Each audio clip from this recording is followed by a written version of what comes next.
Uusia ihmisiä ei saa tuoda kotiin. Jos me aiotaan molemmat tässä asua, niin pitäähän meidän laatia jonkinlaiset säännöt tästä yhteisolemisesta tässä.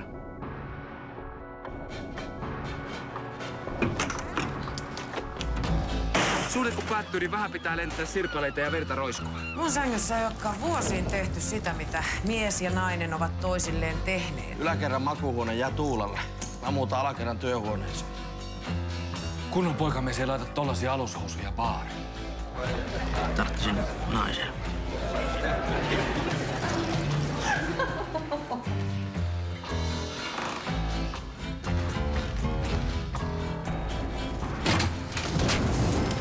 Miten sä kehtaat? Mä lähden mihinkään, lähden itse helvettiin täältä. Ei mä kotoni lähtisi. Tänne tulee tänään yksi mies illalliselle.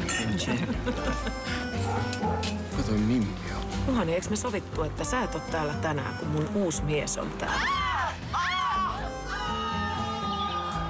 No mites teillä on täällä eroaminen sujunut?